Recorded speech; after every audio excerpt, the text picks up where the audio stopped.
अर्जुन आए और बोले कि द्रौपदी, तुम छत्राणी हो और तुम्हें यह रुदन करना शोभा नहीं देता। मैं यह प्रतिज्ञा करता हूं, जिसने भी ऐसा घिनौना कार्य किया है, अबोध बालकों की हत्या किया है, मैं उसे तुम्हारे सामने मृत्यु दंड दूंगा। ऐसी प्रतिज्ञा करते हुए अर्जुन ने अपनी गांडीवी उठाई और रथ पर बैठे, और भगवान तो सारथी हैं और रथ हांकना प्रारंभ कर दिए। अब आगे आगे अश्वत्थामा भाग रहा है और पीछे पीछे महाराज अर्जुन जा रहे हैं।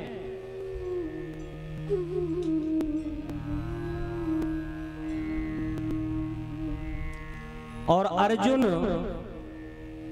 का रथ और वेग से भगवान ने दौड़ाया, तो अश्वत्थामा को आज लगा कि अब मेरे प्राण संकट में पड़ गए हैं। तो अश्वत्थामा ने ब्रह्मास्त्र चला दिया। जैसे ब्रह्मास्त्र चलाया तो अर्जुन घबराए। भगवान ने कहा, अर्जुन तुम क्यों घबरा रहे हो? अरे तुम्हारे पास भी ब्रह्मास्त्र है, तुम भी चलाओ। अर्जुन ने भी ब्रह्मास्त्र चलाया और दोनों आपस में ब्रह्मास्त्र टकराए। क्षण भर के लिए ऐसे हुआ जैसे प्रलय ना हो जाए, लेकिन जहां पर भगवान की कृपा होती है वहां कुछ नहीं हो सकता है। अर्जुन दौड़े और अश्वत्थामा को पकड़ के हाथ पैर बांधकर रथ में पटक दिया। भगवान ने कहा कि हे अर्जुन, आपने प्रतिज्ञा किया था कि मैं मृत्यु दंड दूंगा, आप इसे मृत्यु दंड क्यों नहीं दे रहे हैं?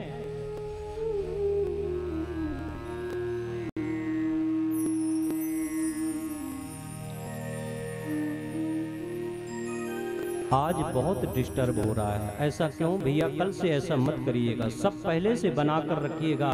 4 बार लाइट गई, क्या कर रहे हैं? माइक बंद हो रहा है, लाइट ये भी जा रही है। ये जब कथा होती है तब ये सब नहीं होता है। जो आप लोग ये कर रहे हैं ना, सब पहले से हो जाता है। ऐसा थोड़ी कि जब महाराज कथा आए तब महाराज के खोपड़ी में बैठकर ये सब लाइट बनाए, ऐसा मत करें।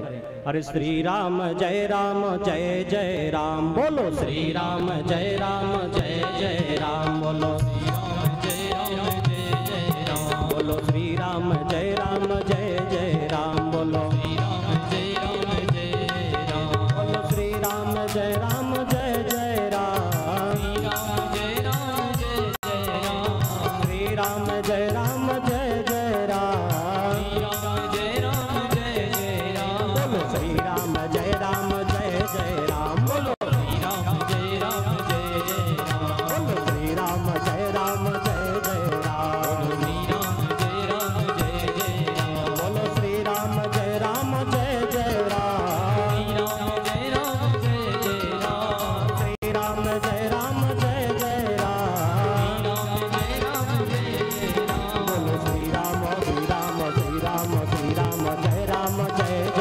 बोलो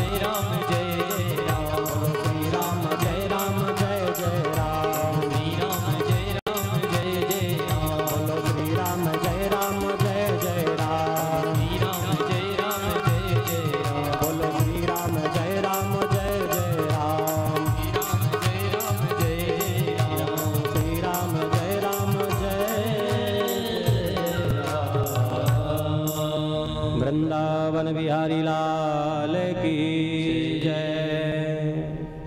अर्जुन ने कहा कि हे भगवान, हे केशव, मैं इसे मृत्यु दंड तो अवश्य दूंगा, लेकिन यहाँ नहीं, द्रौपदी के समक्ष। भगवान ने कहा जैसी तुम्हारी इच्छा अर्जुन। तो रथ कहाँ के? बोले हाँ चलिए। और पहुंच गए द्रौपदी के समक्ष। और जैसे अर्जुन ने अश्वत्थामा को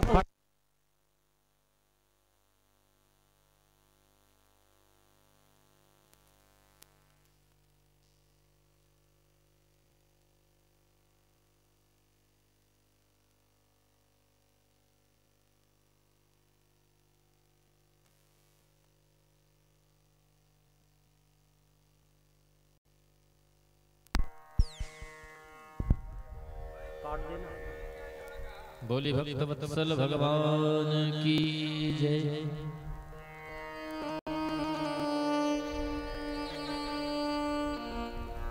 बोलिए भागवत महापुराण की जय।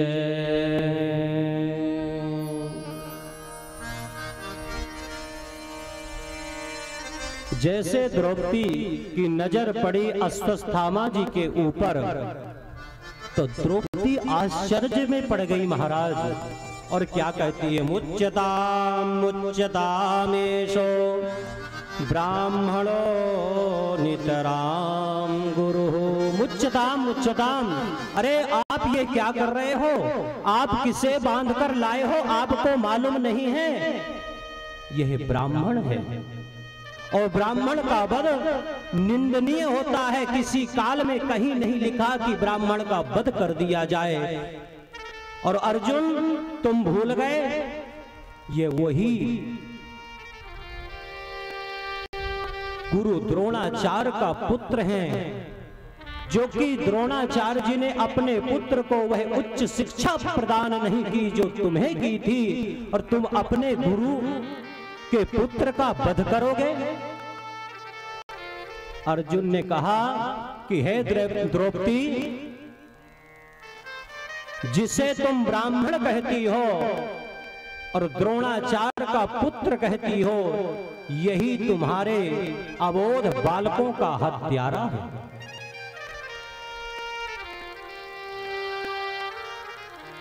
द्रौपदी ने कहा, यह कुछ भी किया हो, इसके बाद भी यह वध योग्य नहीं है, इसका वध हमें नहीं करना चाहिए, इसको छोड़ दीजिए। रस्सी खोलने लगी द्रौपदी, ए अर्जुन छोड़ो, इसे आजाद करो।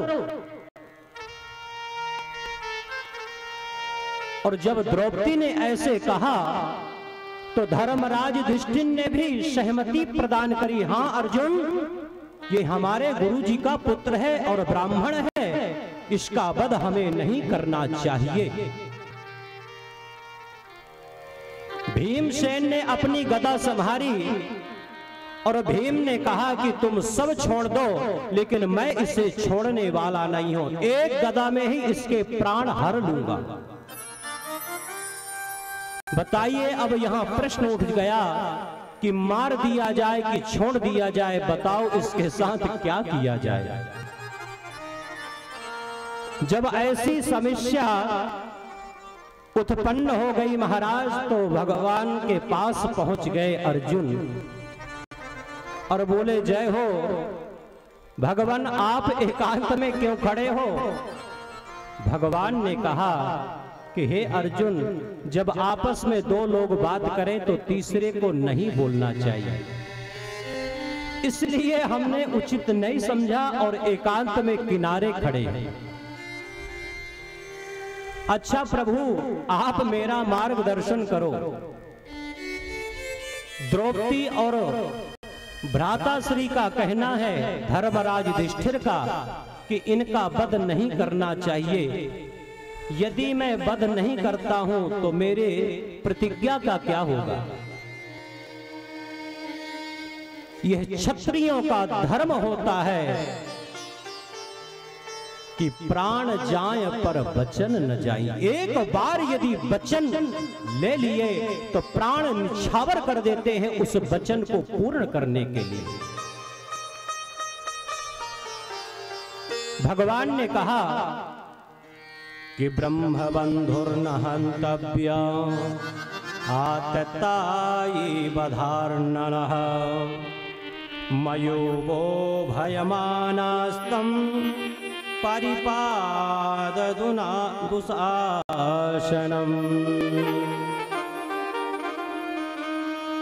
हे अर्जुन, याद रखना, ब्राह्मण चाहे कितना भी अधम हो, पतित हो, लेकिन किसी काल में उसकी हत्या नहीं करना चाहिए, मृत्यु दंड नहीं देना चाहिए।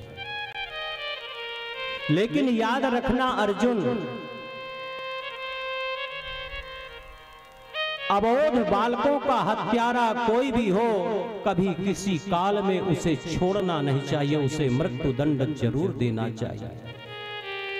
अर्जुन ने कहा, जय हो टेढ़ी टांग वाले, कभी तो सही सही बोला करो। की वाणी भी है, ये कौन सी बात हो गई? आप तो दोनों तरफ बोल दिए, मार भी दो और छोड़ भी दो। भगवान ने कहा कि हे अर्जुन, जो शास्त्र कहते हैं वो हमने कह दिया और निर्णय तुम्हारे ऊपर है। लेकिन अर्जुन कोई साधारण नहीं है, इन्होंने भगवान के द्वारा गीता का उपदेश श्रवण किया है। और अर्जुन आगे बढ़े, अश्वत्थामा के पास गए, समीप गए और तलवार निकाले और अश्वत्थामा का मुंडन कर दिए, कई चोटियां छोड़ दिए। मतलब उपहास जैसे आदमी करता है, बेइज्जती करता है, इस प्रकार का उपहास किया। और एक मणि अश्वत्थामा के मस्तक पर चमक रही थी, तो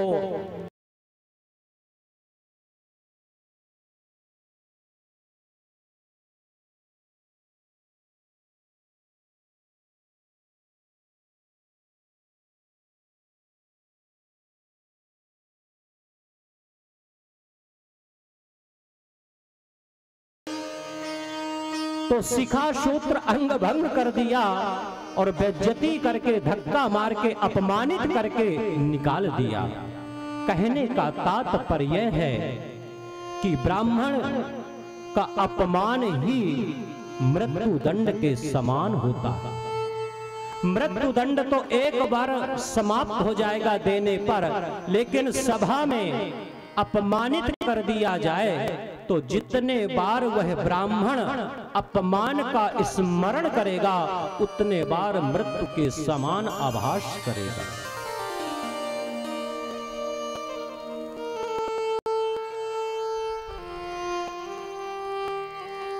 अर्जुन ने धक्का दिया और भगा दिया अपमानित करके अश्वत्थामा को। लेकिन अश्वत्थामा घोर अपमानित हुआ है, अपमान की ज्वाला में यह जल रहा है निरंतर। सोचता है क्या करूं, इनसे मैं ऐसे तो जीत नहीं सकता। मेरे पिता और गंगा पुत्र भीष्म जैसे जब इनसे नहीं जीत सके तो मैं सामने से तो इनसे जीत नहीं सकता, लेकिन कुछ ना कुछ जरूर करूंगा। यह मन में विचार कर रहा है और जंगल में भ्रमण कर रहा है। आज भगवान चलने की तैयारी कर रहे हैं, सबसे अनुमति लिए, कोई जाना नहीं दे सकता है। कोई भी यह इच्छुक नहीं है कि भगवान की विदाई कर दिया जाए। सब परमात्मा से स्नेह करते हैं, पांचों पांडव और जो भी वहां का इनका जो परिकर है। लेकिन धर्मराज युधिष्ठिर ने कहा कि देखो, हम अपने स्वार्थ के लिए द्वारकाधीश को कब तक अपने घर में रखेंगे। वैसे कई दिन हो गए, महाभारत का युद्ध समाप्त हो गया, अब हमें विदाई कर देना चाहिए। और एक मत होकर भगवान की विदाई कर रहे हैं। रथ तैयार है, भगवान पीतांबर पहने हैं। वह जो भगवान की झांकी है, वैष्णव संत कहते हैं कि देखो तो परमात्मा की कितनी दिव्य यह झांकी है। एक बार नजर भर के देख लिया जाए और सदैव के लिए अंतःकरण में विराजमान कर ले। इतनी भगवान की वह सुशोभित सुंदर झांकी है। भगवान बहुत सुंदर दिख पड़ रहे हैं। एक हाथ से भगवान रथ में आरूढ़ होने के लिए रथ को पकड़ रहे हैं और एक हाथ से भगवान सब जनता जनार्दन को, भक्तों को आशीर्वाद प्रदान कर रहे हैं। और उसी समय अश्वत्थामा ने ब्रह्मास्त्र छोड़ दिया। किसके ऊपर?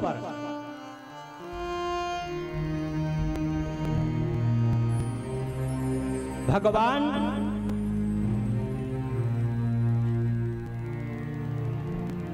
जो अभिमन्यु की पत्नी उत्तरा थी, उसके गर्भ में एक शिशु पल रहा था महाराज। अश्वत्थामा ने सोचा, एक चिराग यह उरुवंश का उत्तरा के गर्भ में पल रहा है, मैं इसे भी समाप्त कर दूंगा। और द्वेष की भावना से ब्रह्मास्त्र चलाया, और जैसे वह ब्रह्मास्त्र उत्तरा को स्पर्श किया महाराज, वैसे वह चटपटाने लगी और एक ही आवाज लगाई। क्या कहती है? पाहि पाहि महायोगिन देव देव जगत्पते,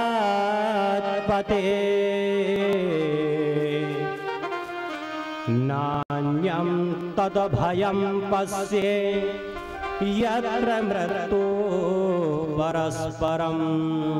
पाहिमान ऐसे चीखती हुई, चिल्लाती हुई भगवान के चरणों में लोट-पोट करने लगी। पाहिमान भगवान मेरी रक्षा करो, इस ब्रह्मास्त्र से मेरी रक्षा करो। अनन्यास चिंतयन्त्यो मां ये जनाः पर्युपासते, तेषां मिथ्याभियुक्तानां योगक्षेमं वहाम्यहम्। श्री सूत जी महाराज कहते हैं कि हे ऋषियों, भगवान एक क्षण भी विलंब नहीं किए। यदि एक क्षण विलंब करता परमात्मा तो शायद अनर्थ हो जाता। एक अंगुष्ठ के मात्र भगवान ने अपना देह धारण किया और गर्भ में प्रवेश कर गए उस शिशु की रक्षा करने के लिए।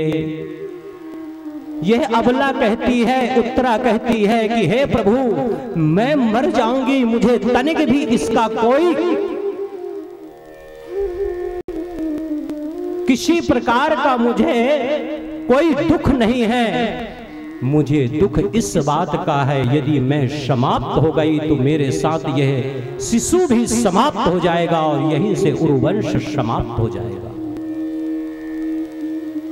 भगवान ने उस शिशु की रक्षा की और जैसे बाहर आए, क्यों? परमात्मा की माही बाप जब कृपा होती है ना, तो संसार बैरी हो जाए कोई कुछ नहीं कर सकता। अरे करल सुधारी पो करही ताई, करल सुधारी पो करही ताई, गोपत सिंधु अनल शिवदाई, गोपत सिंधु अनल शिवदाई, गोपत सिंधु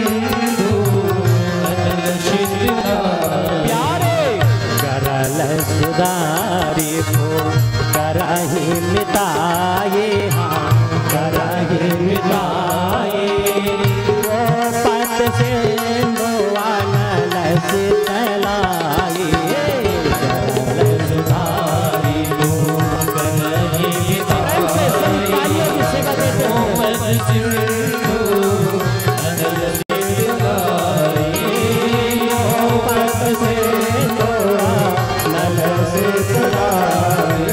गोपत सिंधु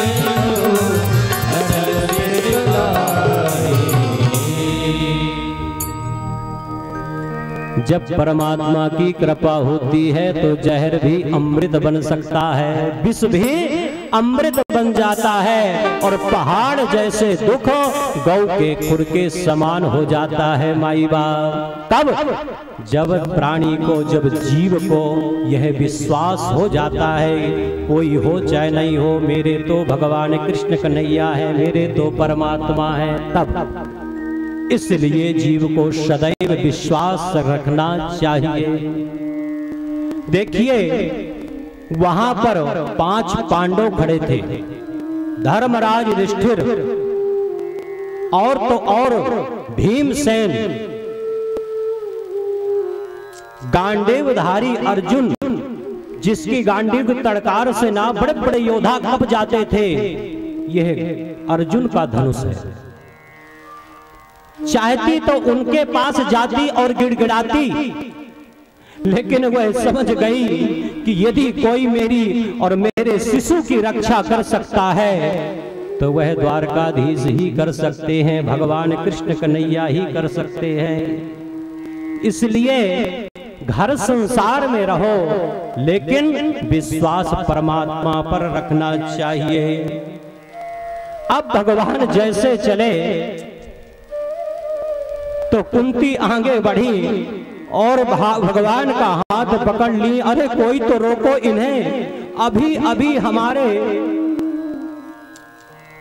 पुत्र वधू के ऊपर इन्होंने इतना बड़ा उपकार किया और यूं ही चले जाएंगे। हमने स्तुति भी नहीं की, कम से कम स्तुति तो बनती है ना, कुछ ना करें तो स्तुति तो कर लेने दीजिए। और जब सब पांडव मिलकर भगवान से प्रार्थना किए कि हे प्रभु अब कुछ दिन और रुक जाना चाहिए आपको, माता श्री का यह अनुरोध है, तो भगवान मान भी गए और जाने का कार्यक्रम स्थगित हो गया। आज जैसे प्रातः काल हुआ और धर्मराज युधिष्ठिर अपने उच्च सिंहासन पर, राज सिंहासन पर बैठे हैं, और भगवान जब गए और देखे कि धर्मराज युधिष्ठिर का जो मुखमंडल है वह मलिन है, वह चिंता से ग्रसित है। भगवान ने पूछा, बड़े भैया यह चिंता का कारण मैं क्या जान सकता हूं? यह सम्राट की कुर्सी में आप राज सिंहासन में बैठकर किस बात की आपको चिंता सता रही है? धर्मराज युधिष्ठिर ने कहा कि हे केशव, हे कन्हैया, हे कृष्ण, मैं कितना स्वार्थी हूं, संसार में मेरे बराबर स्वार्थी कोई नहीं होगा। देखो तो मैं इतना स्वार्थी निकला कि इस गद्दी के लिए, इस सिंहासन के लिए, इस राजपाट के लिए मैं कितने हजारों स्त्रियों का माथे का सिंदूर उजाड़ दिया।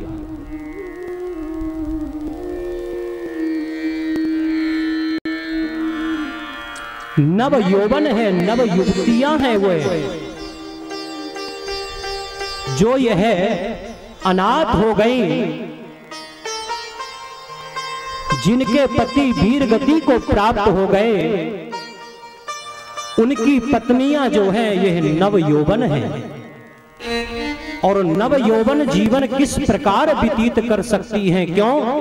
क्योंकि जिसका पति नहीं होता, संसार में, समाज में जीवन यापन करना बहुत कठिन है महाराज। पता नहीं यह समाज किस किस प्रकार का लांछन लगा देता है। और यदि उनका मन भटक गया और वह दूसरे वर्ण में जाकर विवाह रचाली और रहने लगी, तो उनसे वर्ण संकर औलाद उत्पन्न होगी। और जब वर्ण संकर औलाद उत्पन्न होगी महाराज, तो उनके पितर नहीं तरेंगे। जब वर्ण संकर औलाद, देखिए जब पिंडदान करते हैं, गया श्राद्ध करते हैं, ये दशगात्र एकादशाह तक का जो नित्य कर्म करते हैं शास्त्र सम्मत, उसमें ब्राह्मण देवता गोत्र बोलते हैं, नाम बोलते हैं। और जब यह किसी वर्ण का नहीं है, जो 4 वर्ण व्यवस्था बनाई गई है महाराज, जब किसी वर्ण का नहीं है तो क्या बोला जाएगा? और जब नहीं बोला जाएगा तो उसके पितरों को पिंडदान कहां से मिलेगा? कोई भी यज्ञ अनुष्ठान भागवत पुराण करेंगे, सब में तो संकल्प बोला जाता है, और जब उन्हें यह प्राप्त नहीं होगा तो वह अधोगति को प्राप्त होंगे, और इस सब का श्राप जो है मुझे मिलेगा।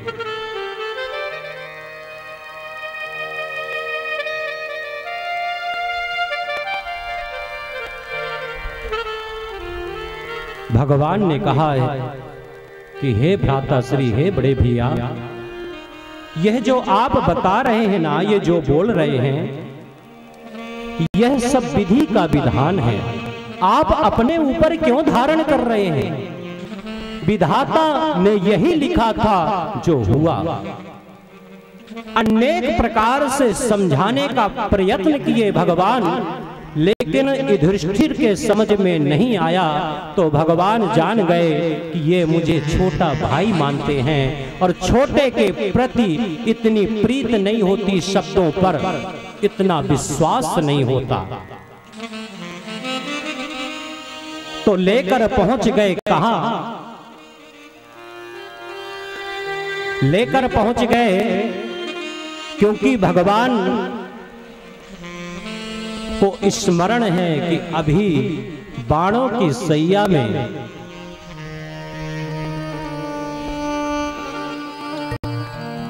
हमारे पितामह लेटे हुए हैं और वहीं पर भगवान पहुंचे और जैसे भगवान को गंगा पुत्र भेष में देखे तो आह्लादित हो गए। और चलिए, हमारा भी जब अंत समय आए तो परमात्मा की सानिध्यता प्राप्त हो और आप लोग भी बढ़िया भजन के माध्यम से भगवान की स्तुति करें, स्तवन करें। श्याम प्यारे से जिनका संबंध है, मुरली वाले से जिनका संबंध है, और जिनका संबंध हमारे ठाकुर जी से दोनों हाथ तालियों की सेवा करते हैं, उनको हर घड़ी आनंद ही आनंद है, उनको हर घड़ी आनंद ही आनंद है। श्याम प्यारे से जिनका संबंध है, श्याम प्यारे से संबंध है, मुरली वाले से जिनका संबंध है, मुरली वाले से जिसका संबंध है, भैया उनको हर घड़ी आनंद ही आनंद है, उनको हर घड़ी आनंद ही आनंद है, उनको हर घड़ी आनंद ही आनंद है, उनको हर घड़ी आनंद ही आनंद है।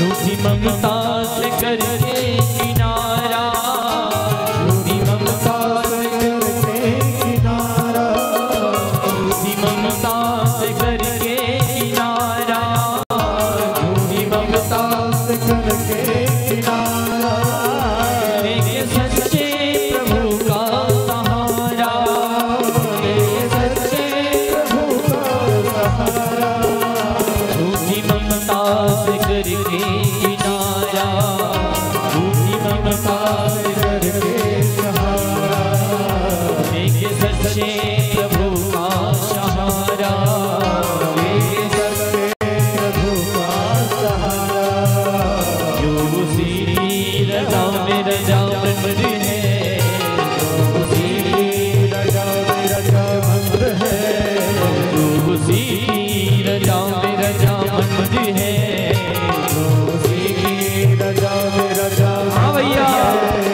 उनको हर घड़ी आनंद ही आनंद है, उनको हर घड़ी आनंद ही आनंद है। श्याम प्यारे से जिनका संबंध है, श्याम प्यारे से जिनका संबंध है, उनको हर घड़ी आनंद ही आनंद है, उनको हर घड़ी आनंद ही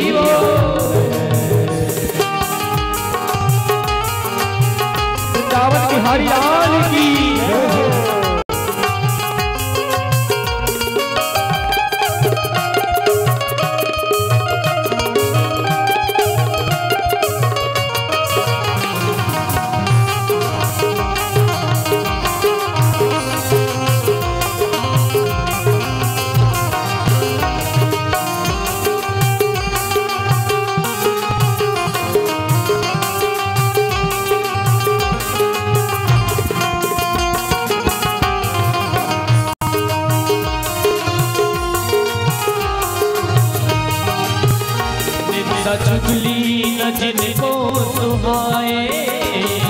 चुगली जिनको सुहाए, निंदा चुगली जिनको सुहाए, निंदा चुगली जिनको सुहाए, पूरी शफकत की रंगत न भाए, पूरी शफकत की रंगत न भाए, निंदा चुगली जिनको सुहाए, निंदा चुगली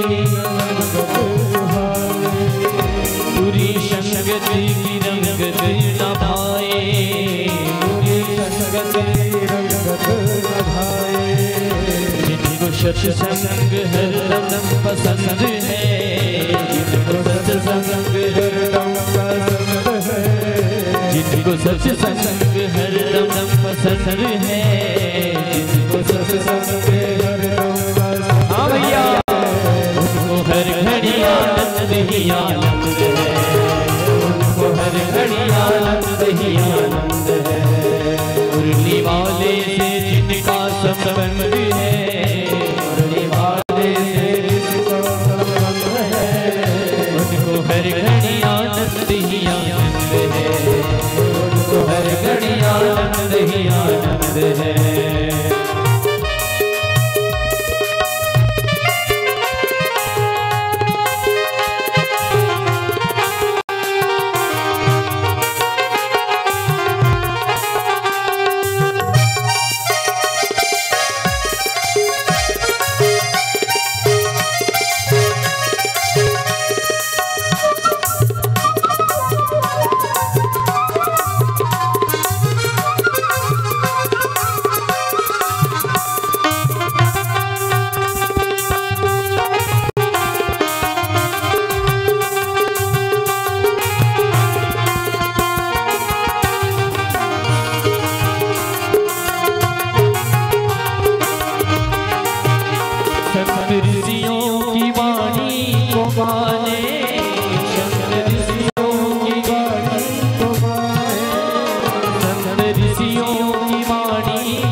उनको हर घड़ी आनंद ही आनंद है, उनको हर घड़ी आनंद ही आनंद है, उनको हर घड़ी आनंद ही आनंद है, उनको हर घड़ी आनंद ही आनंद है, उनको हर घड़ी आनंद ही आनंद है, उनको हर घड़ी आनंद ही आनंद है। वृंदावन बिहारी लाल की जैसे पांचों पांडव पहुंचे और भगवान पहुंचे गंगा पुत्र भीष्म के पास। भीष्म बाणों की सैया में लेटे हुए हैं। इतनी पीड़ा है महाराज की, वह पीड़ा सहन नहीं हो रही। जितना इनके शरीर में रक्त था वह एक बूंद करके करके टपकते टपकते कुछ नहीं रह गया। पूरा खून जो है वह धरातल पर बह गया।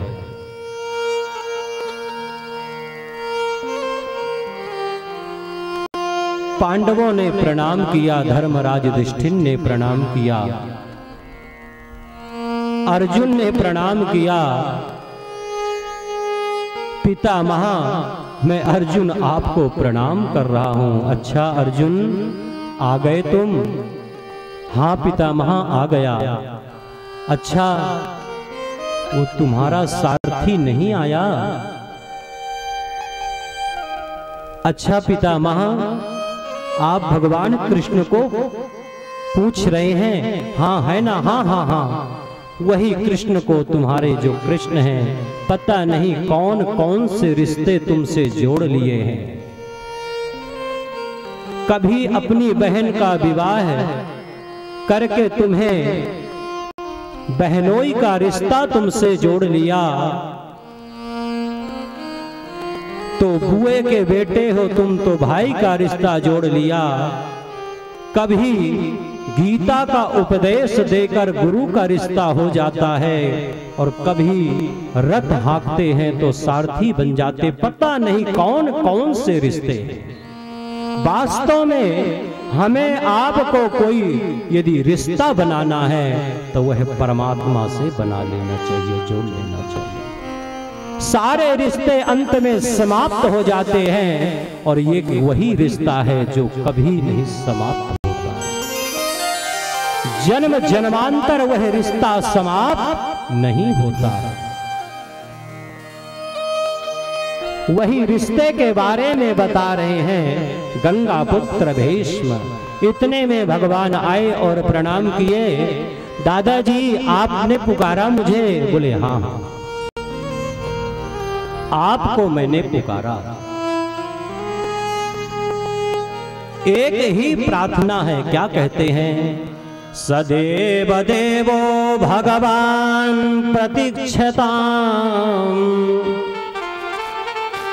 कलेवरं यावदिदं हिनोम्यहम् प्रसन्नः सारुणलोचनो लसन् मुखाम्बुजो ध्यान पचाचतुर्भुजः।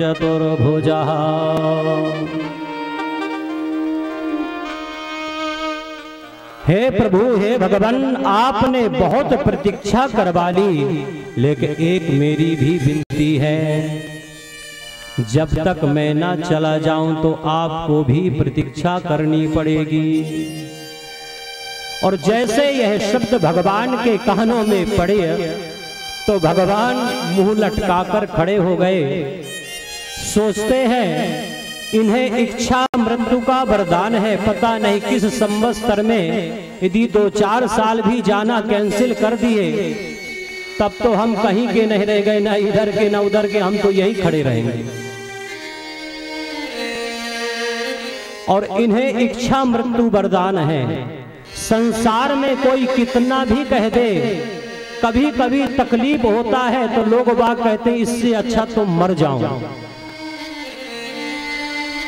लेकिन यह ऐसे कह रहे हैं, क्रोध में कह रहे हैं। हकीकत में कहा जाए तो संसार में कोई भी हो मरना नहीं चाहता, और सबसे बड़ा यदि डर होता है प्राणी को तो वह मरने का डर होता है। कोई भी हो, चाहे कोई भी नहीं मरना चाहता।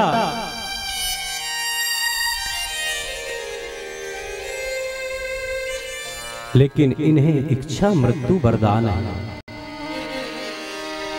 यह मरना नहीं चाहते हैं, इन्हें इच्छा मृत्यु वरदान है। और अपने इच्छा, जब इनकी इच्छा होगी तभी यह जा सकते हैं। यही भगवान विचार कर रहे हैं। तो गंगा पुत्र भीष्म कहते हैं, ये लटका हुआ मुंह लेकर देखने के लिए मैं इतने दिन प्रतीक्षा नहीं किया भगवान। प्रसन्नात्मक खड़े हो जाइए, मुस्कुराइए। लेकिन जब तक मैं ना चला जाऊं तब तक आप यूं ही खड़े रहिए और मुस्कुराते रहिए।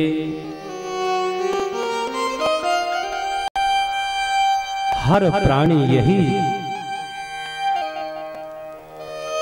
भगवान से मांगता है कि हे प्रभु, जब मेरा अंत समय आए तब आपका नाम मेरे मुख में आ जाए। धन्य है गंगा पुत्र भीष्म, इनका अंत समय चल रहा है, जाने का प्रोग्राम बना चुके हैं और भगवान के दिव्य झांकी के दर्शन कर रहे हैं। कितने भाग्यशाली हैं संत महात्मा, एक जन्म नहीं जन्म जन्मांतर जब भगवान का तप साधना करते हैं, समाधि में लिप्त रहते हैं, तब जाकर कहीं एक पद नख चंद्र के दर्शन अंगुष्ठ मात्र के होते हैं। आज यह गंगा पुत्र कोई साधारण संत महात्मा नहीं है, जिसके सामने परब्रह्म परमेश्वर स्वयं खड़ा है। धन्य है वह गंगा पुत्र भीष्म। लेकिन ये सोचते हैं कि क्या करूं, भगवान खड़े हैं, पूजन करना चाहिए, लेकिन यहां मेरे पास क्या है? कुछ नहीं है, कोई सामग्री नहीं है। इतने में दृष्टि धर्मराज युधिष्ठिर के ऊपर पड़ी। गंगा पुत्र ने परम उपदेश दिया धर्मराज युधिष्ठिर को। दान धर्मान राजधर्मान मोक्ष धर्मान विभागशः स्त्री धर्मान भगवत धर्मान समाशाप्य सरोगतः। परम उपदेश दिया, किसी को संक्षिप्त में और किसी को विस्तार में। राजा को कैसे होना चाहिए यह राम का उदाहरण दिया। यदि हमारी जनता जनार्दन तकलीफ में हो तो जैसे भगवान राम अपने पत्नी का त्याग कर दिए जनता के कारण, प्रजा के कारण, इस प्रकार का सविस्तार सहित एक राजा को कैसे होना चाहिए, प्रजा के प्रति धर्मात्मा होना चाहिए। जब राजा धर्मात्मा होता है तो प्रजा भी धर्मात्मा होती है। जैसा राजा होता है वैसी प्रजा होती है, क्योंकि वही नियम कानून लागू करे। इसलिए हम आप जो वोट डालने जाते हैं ना माई बाप, ये वोट की कीमत कभी नहीं लगाना चाहिए। ये वोट की कीमत नहीं हो सकती है। यह वोट ऐसे जगह ही पड़ना चाहिए, अपना मतदान ऐसे जगह करना चाहिए कि जो ऐसे राजा को चुनना चाहिए जो राजा हमारे धर्म का, हमारे सनातन का उत्थान करे, धर्म की प्रतिष्ठा करे।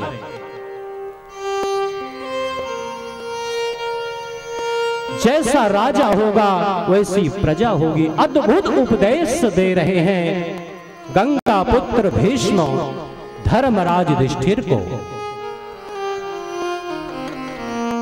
लेकिन मन में यही चल रहा है कि सामग्री तो नहीं है, चलो जो मेरे से बनेगा वही स्तुति करूं भगवान की। तो आज चलने का समय आ गया। सूर उत्तरायण हो गए, माघ का महीना आ गया, सूर उत्तरायण हो गए और एकादशी तिथि आ गई। ऐसी शास्त्रीय मान्यता है कि व्यक्ति यदि दक्षिणायन में देह त्यागता है, देवताओं का दक्षिणायन यानी रात्रि, उत्तरायण यानी दिन, और किसी के घर यदि व्यक्ति जाएगा तो रात्रि कालीन दरवाजा गेट नहीं खुलेगा तो उसे सवेरे होने का प्रतीक्षा करनी पड़ेगी। इसलिए उत्तरायण आ गया और उत्तरायण जाने का शुभ मुहूर्त कहलाता है, शुभ समय कहलाता है। और भगवान भी तो उत्तरायण कहला गए। अभी तो उत्तरा के गर्भ में उस शिशु की रक्षा किए हैं, तो भगवान भी तो उत्तरायण कहला गए ना।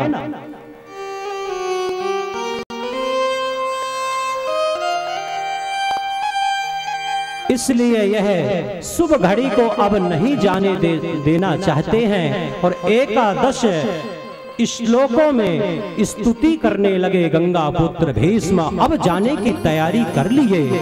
जैसे जाने की तैयारी किए और स्तुति करने लगे, इतिमति रूप कल्पिता वितृष्णा भगवती सात्वत पुंगवे विभूमि।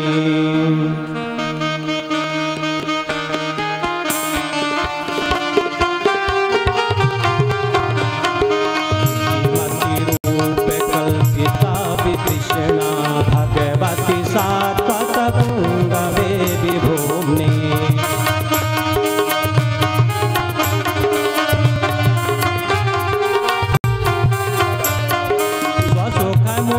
माता गोजेत्र मुनियं प्रकृतिमुपस्वे यदा प्रभावा।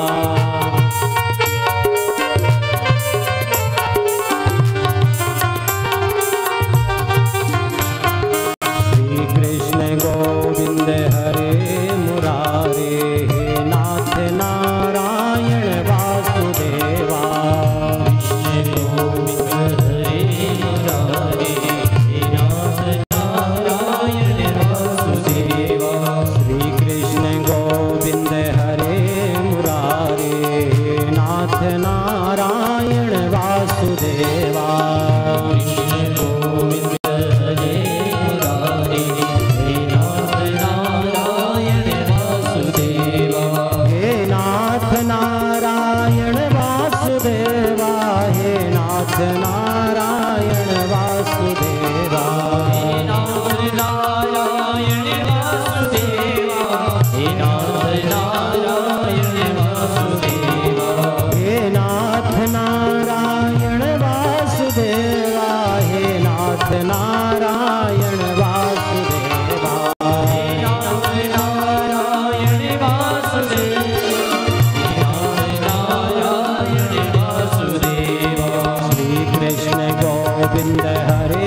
मुरारे, हे नाथ नारायण वासुदेवा।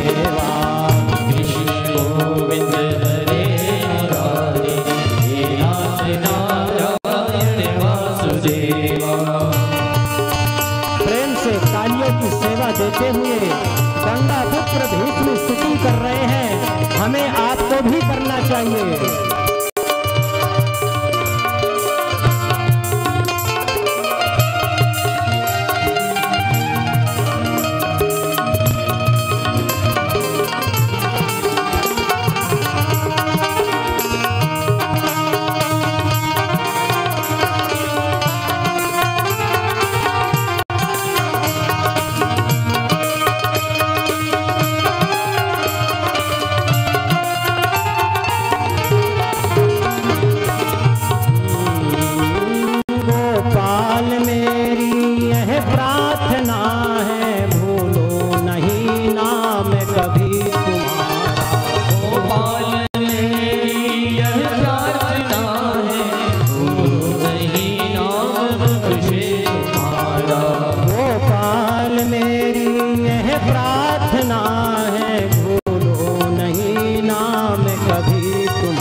माता यशोदा हरि को बुलावे, जागो उठो मोहन नींद खोलो। माता यशोदा हरि को बुलावे, जागो उठो मोहन नींद खोलो। माता यशोदा हरि को बुलावे, जागो उठो मोहन नींद खोलो। माता यशोदा हरि को बुलावे, जागो उठो मोहन नींद खोलो। गाये रमाती तुमको पुकारे, गाये रमाती तुमको पुकारे। हे नाथ नारायण वासुदेवा, श्री कृष्ण गोविंद हरे मुरारे। हे नाथ नारायण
तुम सामने हो, मुरली बजाते मन को लुभाते। देहांत काले तुम सामने हो, मुरली बजाते मन को